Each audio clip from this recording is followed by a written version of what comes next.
Welcome to public TV news. బులెటిన్లో ముందుగా headlines. పండ్లు అమ్ముకుంటూ జీవనం సాగిస్తున్న మహిళపై మున్సిపల్ అధికారి దౌర్జన్యం.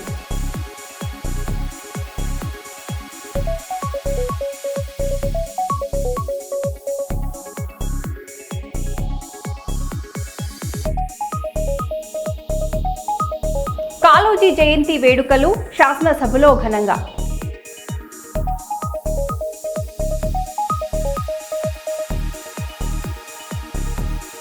సిరిసిల్ల జేఎన్టీయూ ముందు విద్యార్థుల ధర్నా.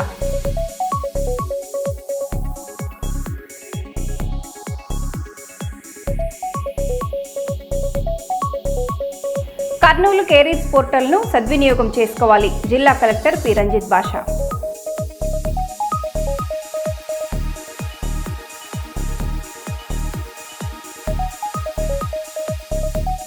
వెంకటాపురం చెర్ల రహదారిపై ఇసుక లారీల అడ్డంకులు.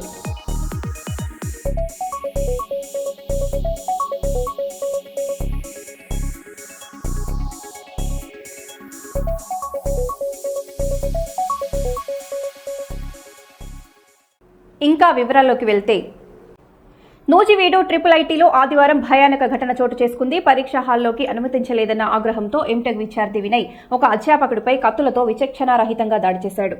ఈ ఘటనలో తీవ్రంగా గాయపడిన అధ్యాపకుడు గోపాలరాజును సహచరులు తక్షణమే ఆసుపత్రికి తరలించారు. దాడి అనంతరం విద్యార్థి వినయ్ తన హాస్టల్ గదికి వెళ్లిపోయాడు. అకస్మాత్తుగా జరిగిన ఈ దాడిలో క్యాంపస్లో భయాందోళన నెలకొంది. విద్యార్థులు, అధ్యాపకులు ఆందోళనకు గురయ్యారు. సంఘటనా స్థలానికి చేరుకున్న పోలీసులు కేసు నమోదు చేసి దర్యాప్తు ప్రారంభించారు. దాడి వెనుక ఉన్న కారణాలపై సమగ్రంగా విచారణ జరుగుతోందని అధికారులు తెలిపారు. రికార్డ్ ఎట్లా సబ్మిట్ చేయడానికి ఆప్షన్ ఉండదు కదా. సో వాడు ఈరోజు ఎగ్జామ్ హాల్లో వచ్చేసరికి నువ్వు ఈ సెమిస్టర్ మొత్తం రాలేదు కదా, ఎగ్జామ్ నేను కండక్ట్ చేయలేను, హెచ్ఓడి గారి దగ్గర పర్మిషన్ తెచ్చుకో అని చెప్పి హెచ్ఓడి గారి దగ్గర పంపించాను. హెచ్ఓడి గారి తర్వాత మాట్లాడి తర్వాత మళ్ళీ నా దగ్గరికి వచ్చినట్టున్నాడు. నా దగ్గరికి వచ్చి సార్ మీతోనే మాట్లాడమన్నారండి అని చెప్పాడు. మీరు పర్మిట్ చేస్తే ఆయన పర్మిట్ చేస్తున్నారని చెప్పాడు. నేను హెచ్ఓడి గారికి తన ముందే స్టూడెంట్ ముందే ఆల్రెడీ హాల్లోనే ఉన్నాను, మిగతా పిల్లలందరూ ఎగ్జామ్ స్టార్ట్ అయింది రాస్తున్నారు వాళ్ళు. నేను స్పీకర్లో పెట్టి హెచ్ఓడి గారితో మాట్లాడాను తన ముందే. హెచ్ఓడి గారు నాతో ఏం చెప్పారంటే నేను అట్లా ఏం పర్మిషన్ ఏమి ఇవ్వలేదు వాడికి అని చెప్పారు. వాడు స్పీకర్లో అది కూడా విన్నాడు. విన్నావు కదా నువ్వు కూడా, ఆయన పర్మిషన్ ఏం లేదు, నువ్వు హెచ్ఓడి గారి దగ్గర నుంచి కానీ డీన్ గారి దగ్గర నుంచి కానీ డైరెక్టర్ గారి దగ్గర నుంచి కానీ ముగ్గురు నుంచి ఎవరినైనా సరే ఎవరి దగ్గర నుంచి అయినా సరే పర్మిటెడ్ అని ఏమైనా తెచ్చుకోగలిగితే నేను అలౌ చేస్తాను, లేట్ అయినా పర్వాలేదు, నాకు ప్రాబ్లం ఏం లేదు, అంత పర్మిషన్ తెచ్చుకు అలౌ చేస్తానని చెప్పాను. వాడు వెళ్ళకుంటే ఇంక అక్కడే హాల్లోనే కూర్చున్నాడు. ఒక పక్క ఎగ్జామ్ జరుగుతుంది, నువ్వు హాల్లో ఉండొద్దు, నువ్వు వెళ్ళి పర్మిషన్ తెచ్చుకో అని చెప్పాను. అయినా సరే వెనుకుంటే వాడు అట్లాగే అక్కడే నిలబడి ఉన్నాడు. ఎగ్జామ్ హాల్ బయట సెక్యూరిటీ కనబడితే సెక్యూరిటీతో చెప్పాను, సెక్యూరిటీ ఎగ్జామ్ జరుగుతుంది ఇతను బయటకు తీసుకెళ్ళండి అని చెప్పాను. ఇంకా సెక్యూరిటీ కూడా రాలేదు. ఇంకా లోపలికి రాకముందే వీడు చేతిలో ఉన్న కత్తి తీసుకొని పొడవడం స్టార్ట్ చేశాడు. నేను ఎంత తప్పించుకుందామన్నా గట్టిగా పట్టుకొని పొడవడం స్టార్ట్ చేశాడు. చాలా చోట్ల దెబ్బలు తగిలినాయి. నాకు చేతి దగ్గర కట్ అయింది, తర్వాత వీపు మీద కూడా చాలా కట్ అయింది, కంటి మీద కట్ అయింది. ఈ లోపు ఎగ్జామ్ రాస్తున్న పిల్లలు, మగపిల్లలు వెంటనే వాడిని ఆపడానికి చాలా ప్రయత్నించారు. నేను కింద కూడా పడిపోయాను, కింద పడిపోయిన తర్వాత కూడా వదలలేదు వాడు. ఈలోపు పిల్లలు కొంతమంది గట్టిగా పట్టుకొని లాగి వాడిని బయటకు లాగారు. అంటే కత్తి అంటే చాక్ లాంటిదేనండి, చాక్ లాంటిదే. అంటే నేను ఐటమ్ ఏంటో అంతదిగా చూడలేదు ఆ టైంకి నేను, కానీ నాకు అప్పుడే బ్లడ్ అయితే విపరీతంగా కారిపోతుందండి. అక్కడ ఎగ్జామ్ హాల్లోనే చాలా బ్లడ్ కారిపోతుంది, చాలా చోట్ల పొడి చేశాడు. నన్ను వెంటనే మా కాలేజ్ సిబ్బంది మా IIIT హాస్పిటల్కి తీసుకెళ్ళి చదువుకునే పిల్లల దగ్గర చాకు అంటే మరి ప్రీ ప్లాన్డ్గానే వచ్చాడేమో మరి తెలియదు నాకు. అది ఎందుకంటే అతనికి 2-3 సార్లు చెప్పున్నాను, నీకు అటెండెన్స్ లేకపోవడం వల్ల నువ్వు ఎగ్జామ్కి కూడా ఎలిజిబుల్ కావు, మినిమం 75% అటెండెన్స్ ఉండాలి నామ్స్ ప్రకారం, నీకు అసలు 0 అటెండెన్స్ ఉంది, 0 అటెండెన్స్ ఉన్నప్పుడు ఎగ్జామ్ ఎట్లా రాస్తావు, నువ్వు ఎలిజిబుల్ కాదు ఎగ్జామ్ కని కూడా ముందుగానే ఇన్ఫర్మేషన్ చెప్పడం జరిగింది. దానికి బహుశా ప్రిపేర్డ్గా వచ్చాడేమో అని అనుకుంటున్నాను. అతని యాటిట్యూడ్ ఎట్లా ఉంటుంది? యాటిట్యూడ్ క్లాస్కి రాడండి, హాస్టల్లోనే ఉంటాడు. ఈ 13 మంది ఒకలా ఉంటారు, వీడు ఒకడే ఒకలా ఉంటాడండి. వాళ్ళు 13 మంది కూడా కలవడు అసలు. ఆ 13 మంది ఏ ఒక్కరితో కూడా తనకి సన్నిహితంగా ఎప్పుడు బిహేవ్ చేయలేదు, వాళ్ళతో ఎప్పుడు కూడా కలిసి మాట్లాడడం అనేది కానీ ఎప్పుడు లేదండి. ఎక్కడ సార్ ఎక్కడో ప్రాపర్ అటువైపు అనుకుంటాను, విజయనగరం. ప్రగతిశీల ప్రజాస్వామ్య విద్యార్థి సంఘం సిద్దిపేట జిల్లా కమిటీ ఆధ్వర్యంలో మంగళవారం జిల్లా కలెక్టరేట్ ఎదుట ధర్నా చేపట్టారు. రాష్ట్రంలో పెండింగ్ లో ఉన్న స్కాలర్షిప్స్, ఫీజు రియంబర్స్మెంట్ మరియు బెస్ట్ అవైలబుల్ స్కూల్ పథకం బకాయిలను తక్షణమే విడుదల చేయాలని విద్యార్థులు డిమాండ్ చేశారు. ధర్నాకు ముఖ్య అతిథిగా హాజరైన పీడీఎస్యు రాష్ట్ర అధ్యక్షుడు ఎస్వీ శ్రీకాంత్ మాట్లాడుతూ రాష్ట్ర వ్యాప్తంగా 8,500 కోట్ల రూపాయలు బకాయిలుగా ఉన్నప్పటికీ ప్రభుత్వం పట్టించుకోవటం లేదని ఆగ్రహం వ్యక్తం చేశారు. పేద విద్యార్థుల భవిష్యత్తును విస్మరిస్తూ ప్రభుత్వం మొద్దు నిద్రలో ఉందని ఆయన విమర్శించారు. పెండింగ్ రియంబర్స్మెంట్ వెంటనే పెండింగ్ స్కాలర్షిప్లను వెంటనే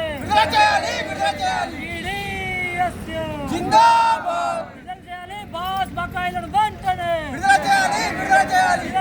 బాస్ స్కీమ్ బకాయిలను వెంటనే విద్యార్థులతో చెలగాటమా.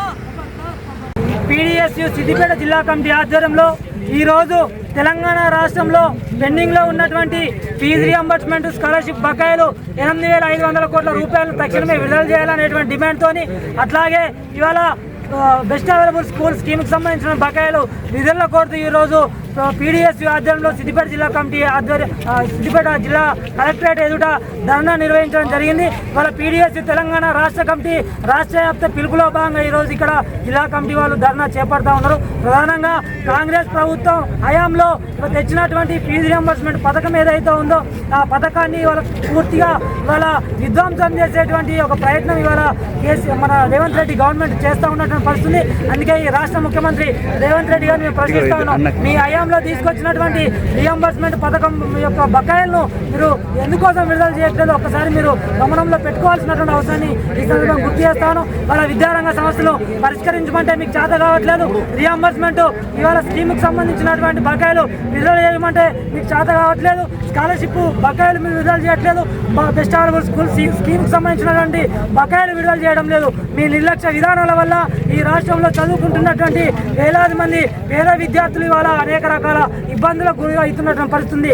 ఇవాళ ఎంసెట్లో మంచి సీట్లు కొట్టుకొని ఇవాళ ఇన్ టైంలో సర్టిఫికెట్లు, స్కాలర్షిప్ సమస్య వల్ల ఇయ్యలేక వందలాది మంది విద్యార్థులు వాళ్ళకు వచ్చినటువంటి అడ్మిషన్లు ఇవాళ నష్టపోయినటువంటి పరిస్థితి కూడా ఉంది. కాబట్టి తక్షణమే స్కాలర్షిప్లు విడుదల చేయాలా, రియంబర్స్మెంట్ విడుదల చేయాలా, బెస్ట్ అవైలబుల్ స్కూల్ స్కీమ్కి సంబంధించినటువంటి బకాయిలను విడుదల చేసి విద్యారంగాన్ని మొత్తం కూడా సంక్షోభంలో నుంచి బయటికి తీసుకొచ్చి విద్యారంగ అభివృద్ధి కోసం ప్రత్యేకమైనటువంటి నిధులు కేటాయించాలని చెప్పేసి పీడీఎస్గా డిమాండ్ చేస్తా ఉన్నాం. లేని పక్షంలో రాష్ట్ర వ్యాప్తంగా మా విద్యార్థి ఉద్యమాలను తీవ్రతరం చేస్తామని చెప్పేసి ఈ సందర్భంగా రాష్ట్ర ప్రభుత్వాన్ని హెచ్చరిస్తా ఉన్నాం. నా పేరు శ్రీకాంత్, పీడీఎస్యు రాష్ట్ర అధ్యక్షుడిని.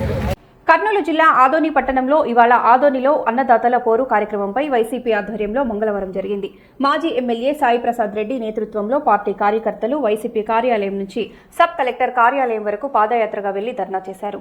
ఈ కార్యక్రమానికి మాజీ MP Butta Renuka, MLC Madhusudan Reddy, Pradeep Reddy, YCP నాయకులు, కార్యకర్తలు ర్యాలీలో పాల్గొన్నారు.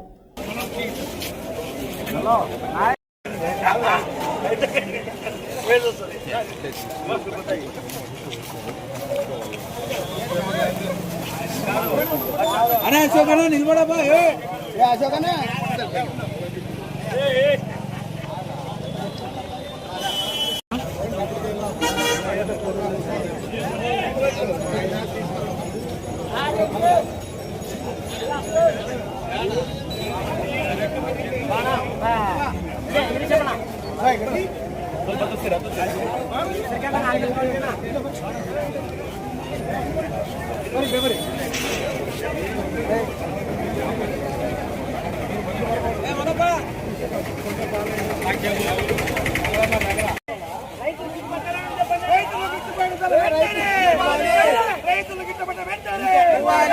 రైతులకు గిట్టుబాటు ధరను వెంటనే, రైతులకు గిట్టుబాటు ధరను వెంటనే, రైతులకు ఎరువులను వెంటనే, రైతులకు యూరియన్ వెంటనే.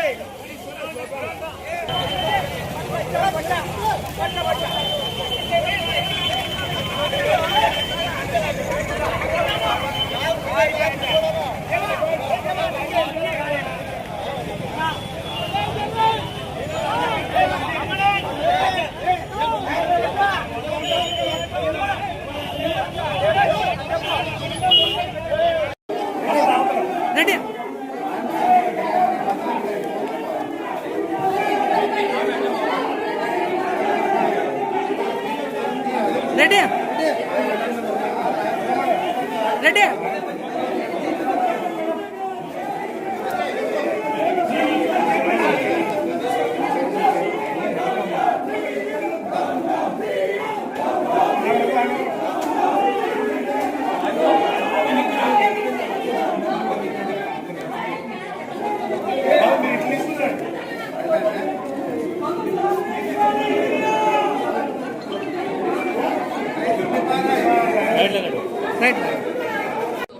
వ్యవసాయం ఎప్పుడు కూడా ఆదరించలేదు. ఇప్పుడు కూడా ఆయన ప్రభుత్వంలో అదే జరుగుతుంది.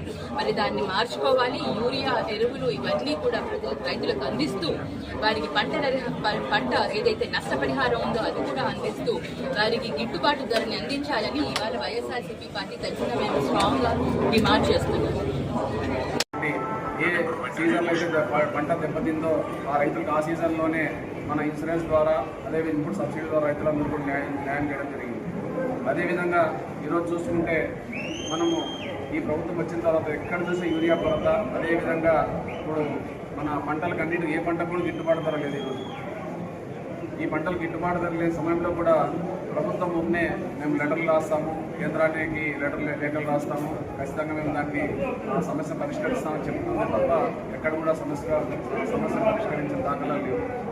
అదేవిధంగా ఈరోజు ఈ రైతాంగానికి అంతటికి కూడా మన వైఎస్ఆర్ కాంగ్రెస్ పార్టీ పిలుపు మేరకు రైతులకు అన్నింటి కూడా అన్నదాతకు అండగా నిలబడాలనే ఉద్దేశంతో ఈ రైతు పోరాట కార్యక్రమానికి ఈరోజు ఇక్కడ చేయడం జరిగింది.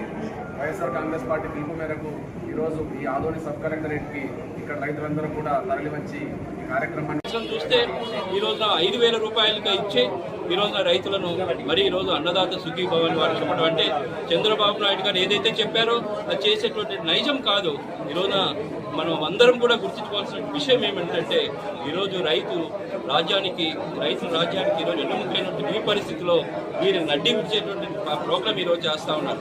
మరి గతంలో మన చంద్రబాబు నాయుడు గారు రైతులకు వ్యవసాయం దండగా అని చెప్పి ఈరోజు ప్రత్యక్షంగా ఈరోజు వారు చూపించడం జరుగుతూ ఉంది. ఇటువంటి పరిస్థితిలో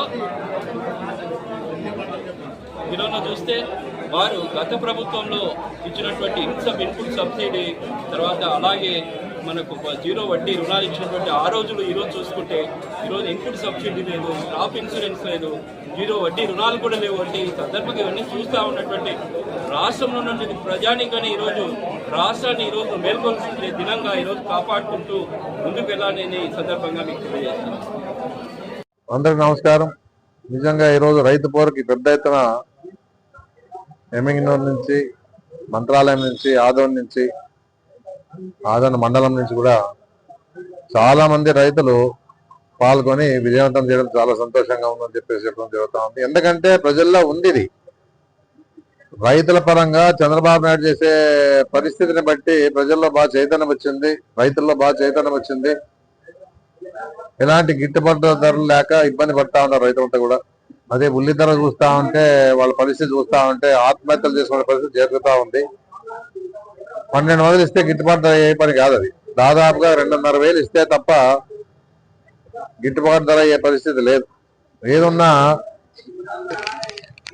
రాజశేఖర రెడ్డి పరిపాలన కానీ, జగన్మోహన్ రెడ్డి పరిపాలన కానీ, ఆ పరిపాలనలో ఏ విధంగా వాళ్ళు రైతుల పరంగా కష్టపడ్డారని చెప్పేసి మీరు ఆలోచించాలని చెప్పేసి నేను చెప్పడం జరుగుతూ ఉంది.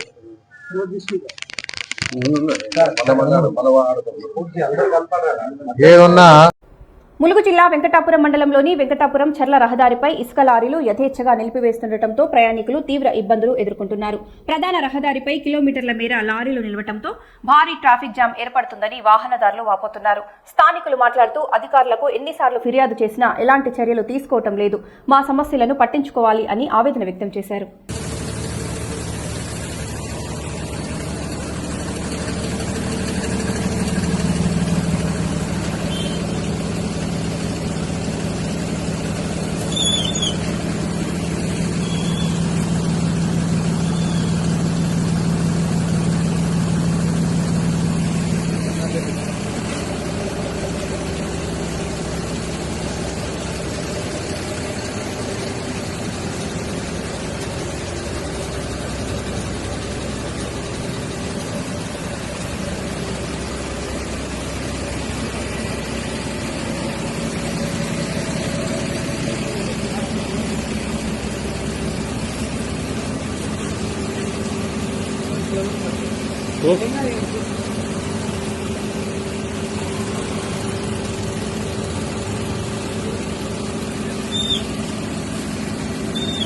భూపాలపల్లి నియోజకవర్గంలో అభివృద్ధి పనులు వేగంగా కొనసాగుతున్నాయి. గణపురం మండలం చెల్పూరు గ్రామ శివారులో 27.5 లక్షల రూపాయల వ్యయంతో ఏర్పాటు చేసిన మోటారును ఈ రోజు సాయంత్రం MLA Gandra Satyanarayana Rao switch on చేశారు. గ్రామ ప్రజలకు త్రాగునీరు, సాగునీరు అందించడమే లక్ష్యమని ఎమ్మెల్యే స్పష్టం చేశారు. అభివృద్ధి యాత్రలో చెల్పూరు మరో అడుగు ముందుకేసిందని ఎమ్మెల్యే గండ్ర సత్యనారాయణరావు పేర్కొన్నారు.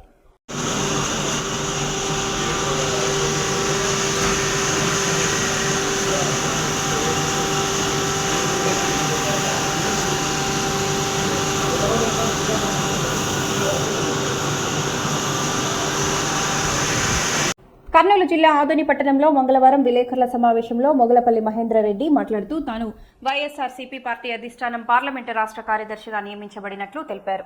ఈ సందర్భంగా మాజీ ముఖ్యమంత్రి వైఎస్ జగన్మోహన్ రెడ్డికి హృదయపూర్వక ధన్యవాదాలు తెలియజేస్తున్నానని అన్నారు. తన ఎదుగుదలకు సీతారాం రెడ్డి, శివరాం రెడ్డి, సాయిప్రసాద్ రెడ్డి, వెంకట్రామరెడ్డి సహకారం ఎంతో ఉందని గుర్తు చేశారు. పార్టీ కోసం, ప్రజల కోసం నా వంతు కృషి చేసి వైఎస్ఆర్సీపీని మరింత బలోపేతం చేస్తాను. రాబోయే ఎన్నికల్లో మన జగన్మోహన్ రెడ్డిని మళ్లీ ముఖ్యమంత్రిగా గెలిపించుకోవాలి అని మహేంద్రరెడ్డి స్పష్టం చేశారు. రియల్ ఎస్టేట్ వ్యాపారి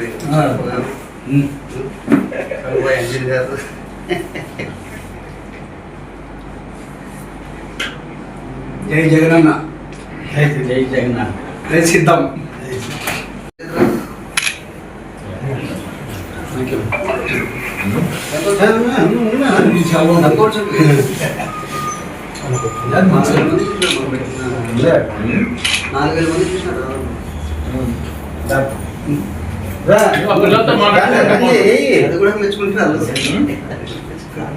మెచ్చుకునేది కాదు, అది మెసేజ్ రాకపోతుంది. క్యాజువల్ మాట మైక్ ఉన్నది మనకు తెలియదు కదా. అప్పుడు తెలుసు, మనము వాళ్ళని విడిచిపెట్టి బయటకు వచ్చి నువ్వు 1000 రూపాయలు అప్పటి నుంచి అట్లే ఉంది.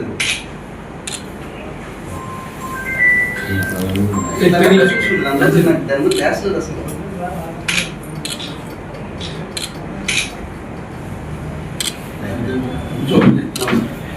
సడన అందరికీ నమస్కారం. నా పేరు మహేందర్ రెడ్డి. నిన్న నాకు వైఎస్ఆర్ కాంగ్రెస్ పార్టీ స్టేట్ సెక్రటరీగా పార్టీ అధ్యక్షులు మాజీ ముఖ్యమంత్రి నా అన్న జగన్మోహన్ రెడ్డి గారు నిన్న నాకు ఆ పదవి ఇవ్వడం జరిగింది. దానికి వారికి నా కృతజ్ఞతలు తెలియజేస్తున్నా. అలాగే పార్టీలో నా కష్టాన్ని చూసి నన్ను ఇంతటి వాడిని చేసిన రాష్ట్ర నాయకులు మా అన్న తలసిని రఘురామన్నకు నా కృతజ్ఞతలు తెలియజేస్తున్నా. అలాగే మన రీజనల్ కోఆర్డినేటర్ పెద్దిరెడ్డి రామచంద్ర రెడ్డి అన్న గారికి, మన జిల్లా అధ్యక్షులు ఎస్వి మోహన్ రెడ్డి అన్నకు, అలాగే మన జోన్ అధ్యక్షులు చల్లా మధుసూదన్ రెడ్డి అన్నకు, అలాగే శంకర్ రెడ్డి అన్నకు, ఇంకా మన పార్లమెంట్ పరిస్థితులు గంగుల ప్రభాకర్ రెడ్డి అన్నకు, నన్ను ఆర్నిసలు సొంత తమ్ముడుగా భావించి నన్ను ఈరోజు ఇంతటి వాడిని చేసిన నా అన్న సాయన్నకు, బాలనారెడ్డి అన్నకు నా కృతజ్ఞతలు తెలియజేస్తున్నా. పార్టీ ఈరోజు నన్ను ఇన్నేళ్ళు నా కష్టాన్ని గుర్తించి నాకు ఇంత పెద్ద పదవి ఇవ్వడం నా జన్మలో ఇది ఒక పెద్ద మైలురాయిగా భావిస్తున్నా. నెక్స్ట్ పార్టీ కార్యాచరణ ఏమని పార్టీ నా మీద ఏ బాధ్యత పెట్టినా దాన్ని ముందు తీసుకుంటా. ఇంకో 2-3 రోజుల్లో మనకు అఫీషియల్ మీటింగ్ జరుగుతుంది. ఆ మీటింగ్ లో మనకు కార్యాచరణ గురించి చెప్తారు. ఆ కార్యాచరణ నా చేతికి అందిన తర్వాత దాన్ని బట్టి ప్రణాళికలు ముందు చెప్తాం. అన్ని రోజులు పార్టీకి కష్టపడే ప్రతి కార్యకర్తను అందరికీ వాళ్ళకి ఏదైనా సమస్యలు ఉన్నా తెలుసుకుని మన లోకల్ నాయకులకు, పార్టీ పెద్దలకు అందరికి చెప్పేసి ఆ సమస్యలు తీర్చేసి అందరూ కలిసికట్టుగా 2029లో మళ్ళా మన నాయకులు జగన్మోహన్ రెడ్డిని ముఖ్యమంత్రి చేసుకునేదాకా పోరాడుతూనే ఉంటాం.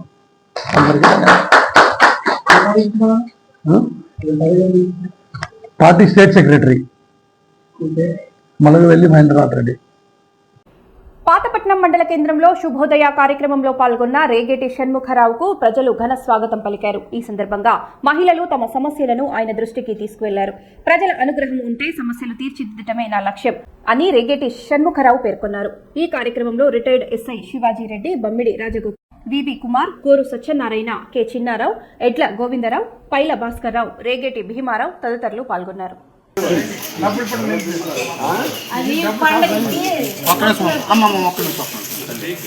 ఎప్పటికైనా మీరు ఆ గడ్డకి ఇచ్చేస్తున్నారు, అది మరి బాగా చేయమని చేయాలి. అది డబ్బులు కనెక్షన్ అయిపోయినట్టుగా నాకు తీసుకెళ్ళిపోయి మరి మాకు వేసి గోడ కట్టడం పడిపోతాను. మరి కట్టడానికి మాకు అగో ఇల్లుకే కట్టడానికి ఇట్లా అలాగ ఉండిపోయినాం మరి. మరి అది కట్టడానికి మాకు ఓపుకుండాలా అట్లా ఎక్కడికి వెళ్తాను కదా 5 సంవత్సరాలు అయితే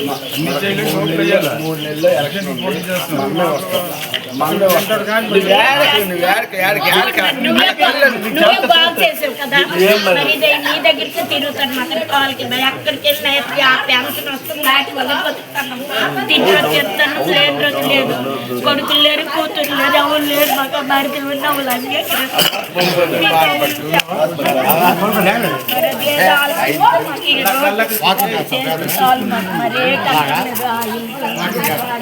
వాటర్ వస్తుందా? వాటర్ రావడం లేదు సార్. పనిచేస్తుందా? వాటర్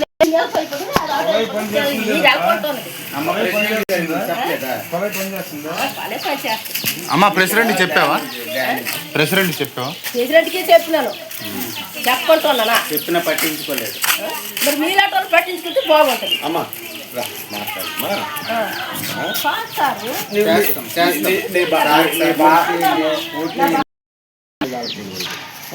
వస్తానా?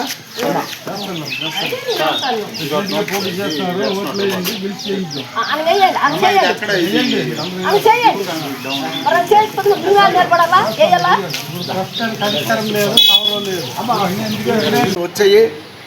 దిగువ కల్రేట్లో డ్రైనేజ్ సమస్య కొద్దిగా ఉంది. అలాగే ప్రతి వీధిలోనూ కూడా కొలాయిలు వాటర్ ప్రాబ్లము, డ్రైనేజ్ సమస్యలు కూడా ఉన్నాయి. ఇవన్నీ మేము ప్రత్యక్షంగా చూసాము. అయితే ఏంటంటే సకాలంలో చాలా దగ్గరలో ఎలక్షన్స్ ఉన్నాయి, జాన్యువరి నెల ఎలక్షన్స్ ఉన్నాయి. మాకు దేవుడు మీరందరూ అవకాశం ఇస్తే తప్పనిసరిగా మేము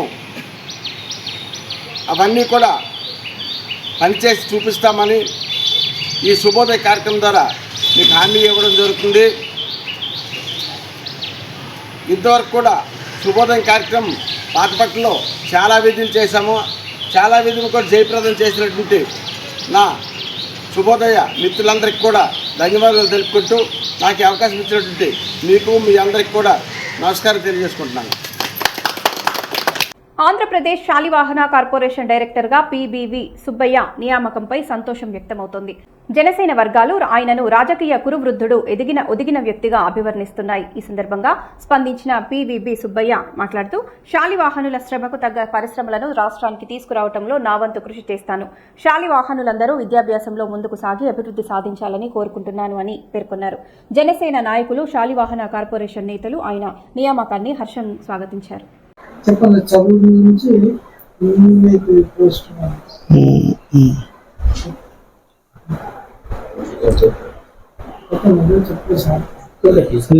నేను పీబీవి సుబ్బయ్య, శాలివాహన కార్పొరేషన్ డైరెక్టర్, కర్నూలు జిల్లా నుంచి. నాకు ఈ పోస్టు రానికి తగినటువంటి సహకారం ఇచ్చినటువంటి మా జనసేన అధినేత శ్రీ పవన్ కళ్యాణ్ గారు, మా జిల్లా అధ్యక్షులు చింతా సురేష్ బాబు గారు, మా మినిస్టర్ నాదెండ్ల మనోహర్ గారు, మా ఎమ్మెల్సీ హరిప్రసాద్ గారు, వీరందరి యొక్క సహకారం వల్ల మాత్రం ఈ పోస్టు నేను తెచ్చుకోగలిగాను. చాలా సంతోషంగా ఉంది. కేవలం నేను ఈ పోస్టును మా కులస్తులకు ప్రయోజనకారిగా ఉండాలనేటువంటి ఉద్దేశంతో నాకు మా జనసేన పార్టీ అందజేసింది. కాదంటే జనసేన పార్టీ అందజేసినప్పటికీ ప్రభుత్వము ఖచ్చితంగా నిధులు అనేటువంటిది మంజూరు చేయాల్సిన అవసరము ఉన్నది.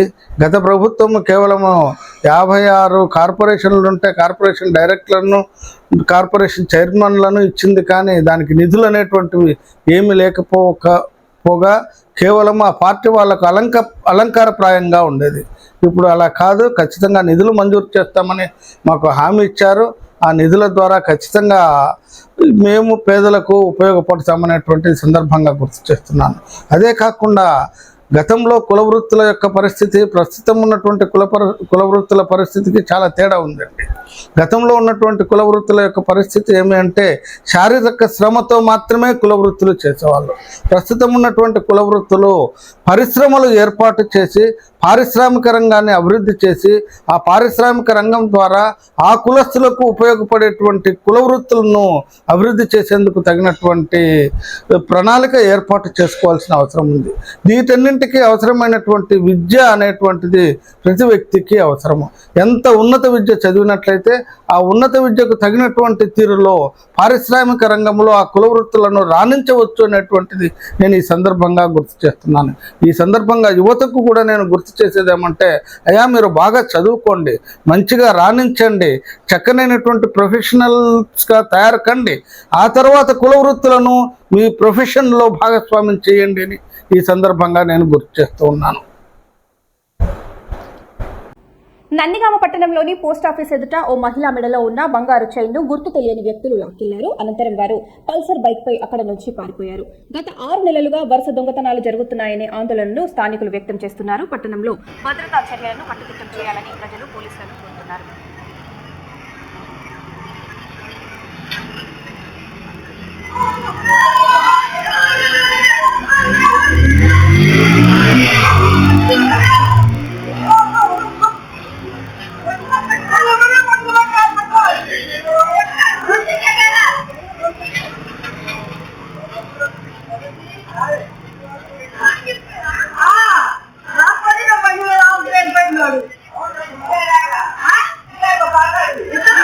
మరో న్యూస్లో మళ్ళీ కలుద్దాం. Stay tune.